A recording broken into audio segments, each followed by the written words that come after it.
So we're beginning our trip.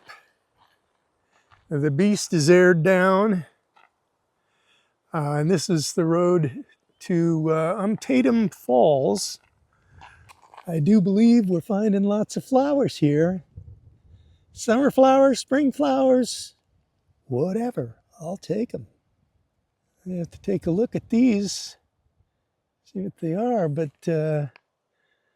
they look very similar. That looks like kind of a purplish version of that. They have fused petals, but it looks like they're 5 each on both of these. I love this area. It's got lots of Ponderosa Pine and sparsely wooded, so lots of grasslands in between. Obviously lots of that basalt formations because the whole terrain was covered to the depth of like a mile or something. Let's get on the road.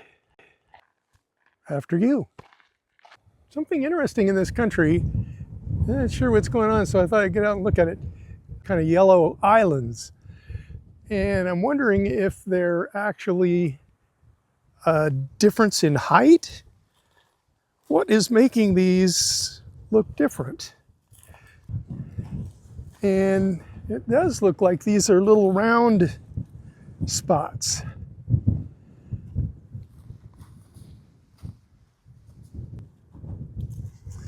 They're little bumps on the landscape.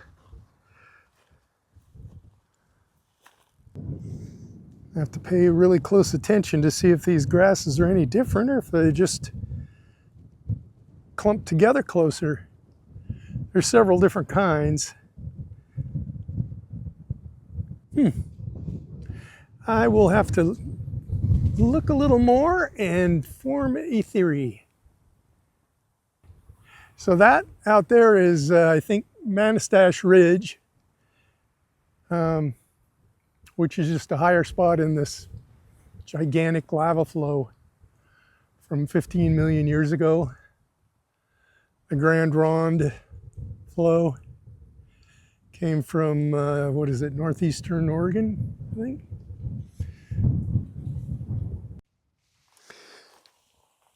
So does that count as a flower, spring flower? I don't think so. It's pretty though, kind of pinkish little low-lying shrub. So my theory about these is, after looking at them, is that it's a layer of ash, I'm suspecting. And the ash is way more fertile than growing on basalt flow, obviously. And when you look at it, the ash is still left in these clumps. Different kinds of grasses, which don't look any different than the sparser bits, but the sparser bits are more eroded down to the rock. It's my theory. And I'm sticking to it until I come up with a better theory.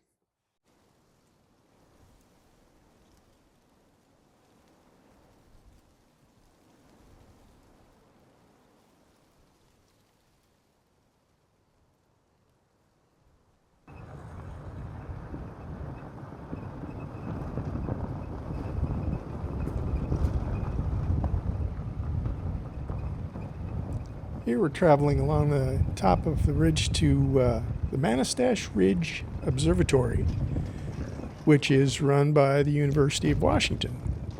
I thought it might be interesting to get inside here and if it was open, but it wasn't open.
So tonight, I made some bean soup, which is really great if you have good bread, which I do. My brother-in-law makes incredible sourdough. So this is beer sourdough. And I'm going to toast some of that with some beans, and it's going to be really good. I have a jet boil.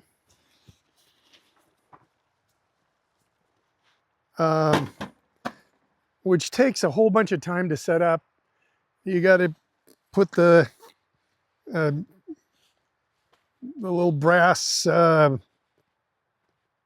thing on it that holds the propane canister, and you got to put the propane canister on it, and then you got to put a shield around it, and it's frankly kind of a pain in the ass. You can get easier ones, but they take up a lot of room. Or, since I do have a good power station, we're trying something different this time. And that is an induction stove. This puppy cost under $100 on Amazon. And normally I would put that on the propane thing and wait. In this kind of wind, it might take a long time for it to get hot. And it's not going to take a long time with the induction stove. So let's give it a try. All I have to do is plug it in to the power supply, power station, put this on,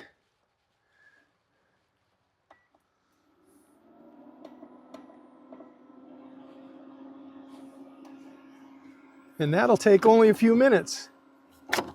When I'm done with that, I'm going to put my carbon steel frying pan on, and I'm going to toast this bread.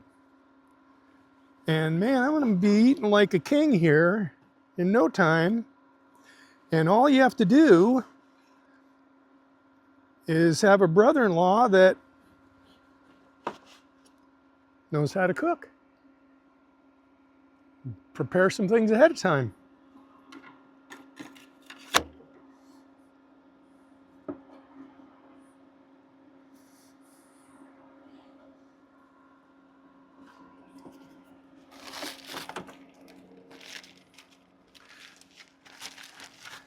When it's windy out, it's really kind of a pain to cook with gas, which got me to thinking about this. And since I already have the power station, I mean, it's already boiling in that amount of time. Okay, so I've got my toasted homemade sourdough bread and homemade soup with homemade hot sauce.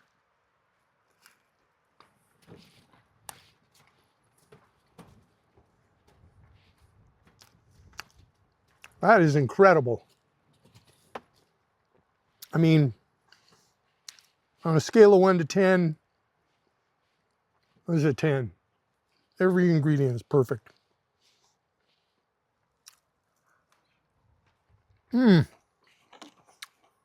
But I think I'm going to sit down. Camp's been made, dinner's been made and eaten. And now just reading and listening to the wind through the pines. Got to get a recording of that. It's just so awesome. No other sound out here. I was going to go for a little walk here and go back to reading Blood Meridian, a comedy.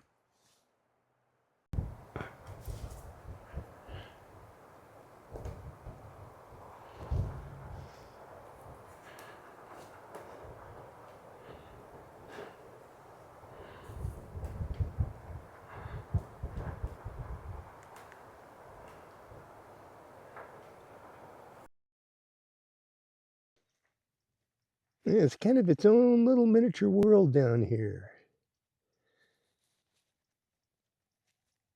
Sort of muted colors, pastels. Really pretty if you look close enough.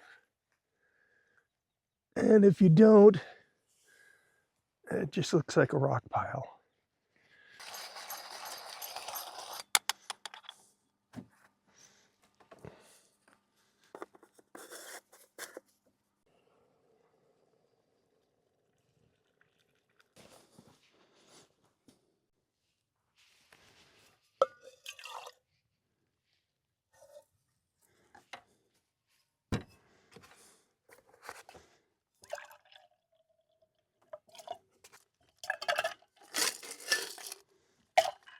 Cheers.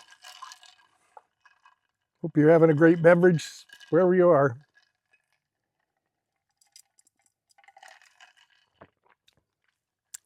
Oh, that is worth it by far.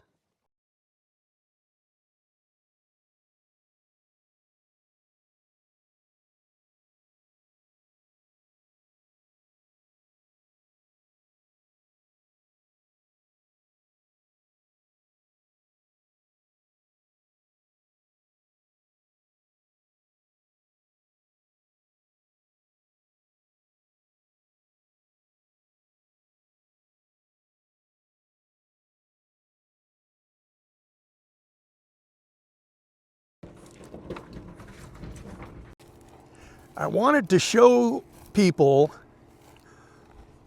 this. This is an old den of giant land beavers. And they can be pretty dangerous because they're big. It raised a whole family in this and then eventually abandoned it. And you can see that it doesn't bother with any of those deciduous trees. This is chewing down pine trees, which are heavy in sap, giving them incredible powers. So as long as we don't see any of them out here in the countryside, we're probably safe. It looks pretty old. But boy, I don't know. I don't think the beast would be a match for a giant land beaver, especially if it was the whole family. And here we have currants. They are ripe, as you can see.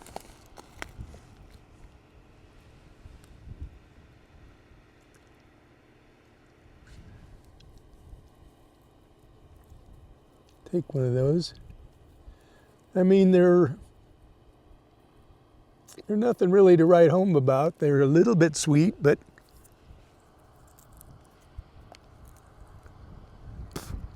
they're pretty. It's color in the desert or in the semi-arid countryside, as the case may be.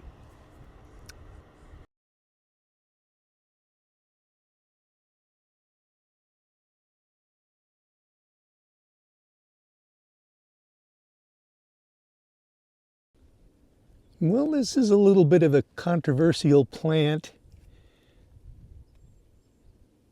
It's, well, it's called Barnaby, the colloquial name. It's in the thistle family, I think. And it's invasive.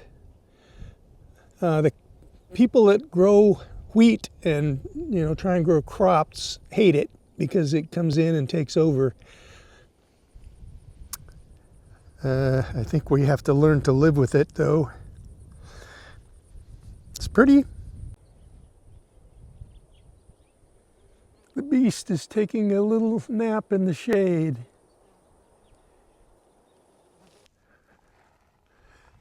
At each altitude that you stop at, you'll see different kinds of plants.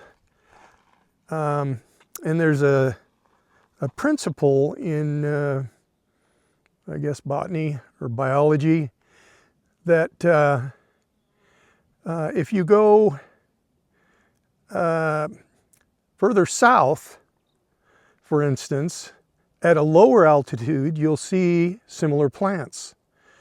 So in a sense, when you go up in elevation, it's like going further north.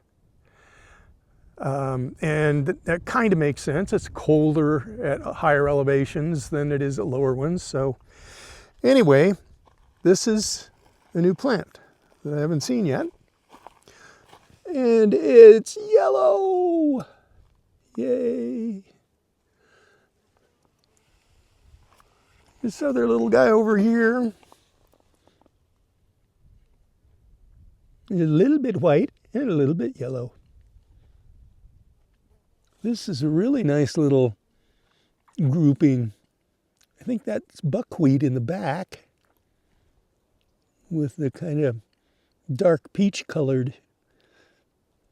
And I'm not sure what this thing in the front is. And I could be wrong. But this, whatever this new yellow plant is here, it's liking the habitat.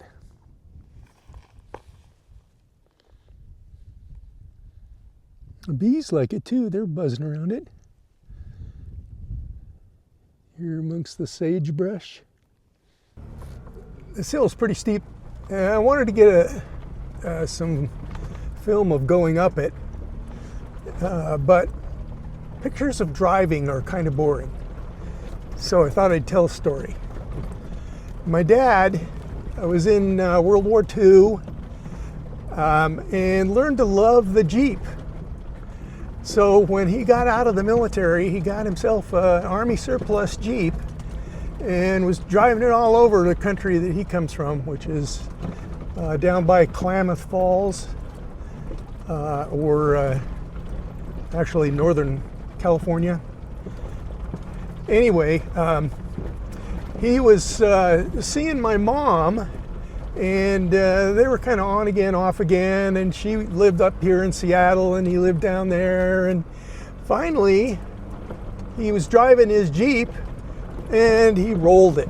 Those things were notorious for being tippy. And had to go into the hospital and get things fixed up. I can't remember the details of all the injuries. But anyhow, that made him think, oh shit, we better get married. I better settle down, better quit doing crazy stuff. So there could have been alcohol involved, because he was a teetotaler after they got married. And this road's getting worse. Let's hope I don't tip my Bronco over. A long way to go down. Well, I knew we'd be able to see Mount Rainier up here. I've been up here once before. But that's a pretty spectacular view. We're on the east side, so we're looking over the Cascade Mountains. And those foothills of Mount Rainier are actually the remnants of a stratovolcano that was here before Rainier. Rainier is only a couple million years old, something like that. So all of the stratovolcanoes in the Cascades are pretty young in geological terms. So there's your educational feature of the day.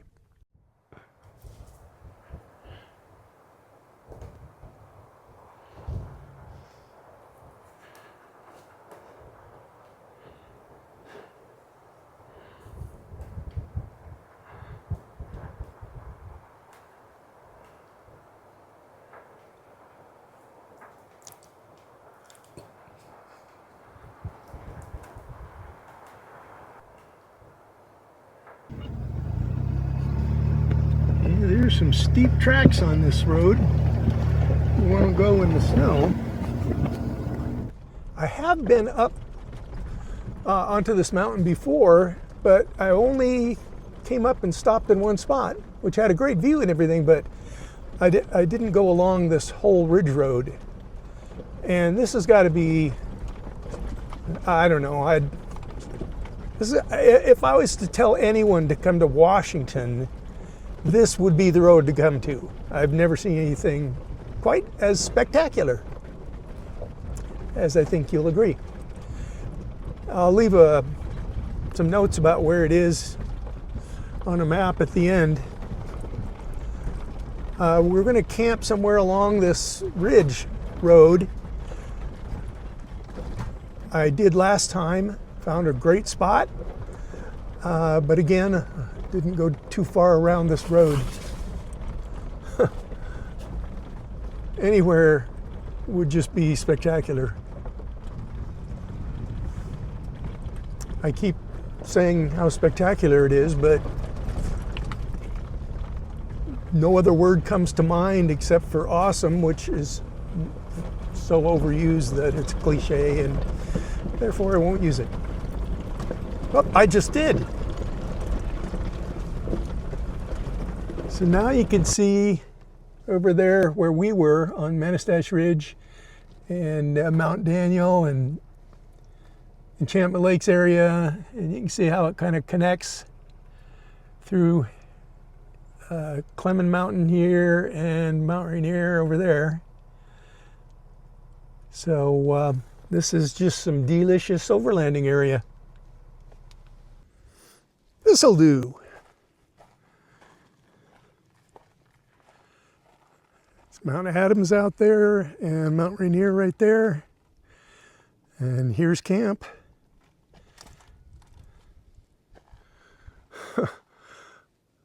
I think this will do just fine.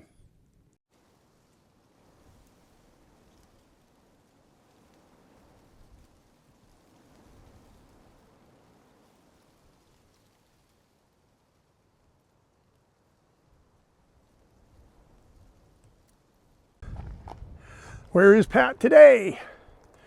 I'm on Cleman Ridge. It's Mount Rainier, just in case you need an introduction. This is right on the edge. It'll be a little bit windy.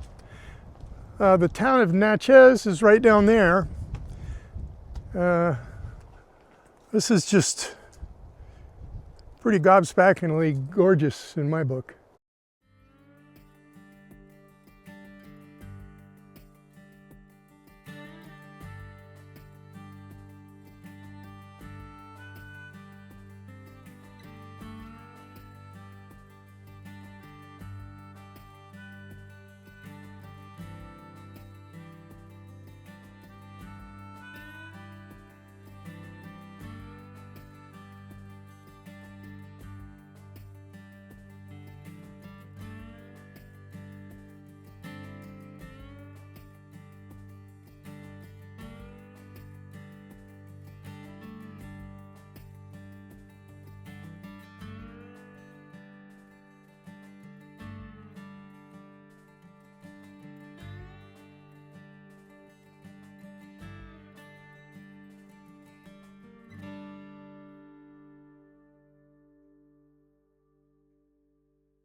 What the heck is that guy? Some kind of wasp.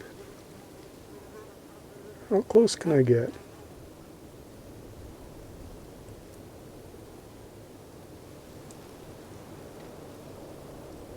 Just feeling my pants. Something's intriguing him, but he's not chomping on anything.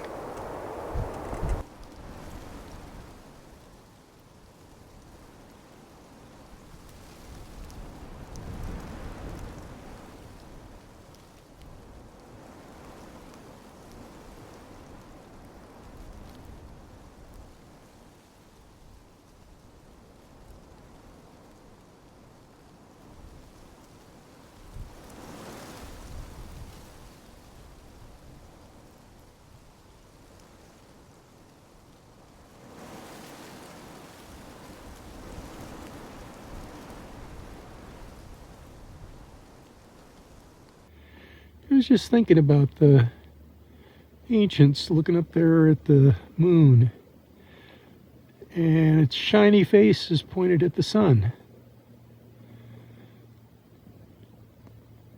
And there's Mount Adams out there. And until just a minute ago, its face was all shining on the right side, pointed at the sun. And the clouds are still glowing from the sun.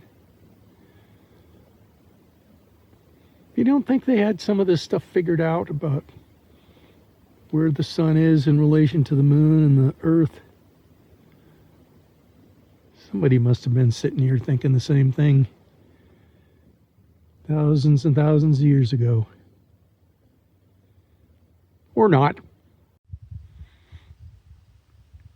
I know somebody's going to see this and think, oh, you must have doctored up those colors. Yeah, but I do this to preserve memories, and I would be cheating. It wouldn't be a real memory. Look at those colors, though.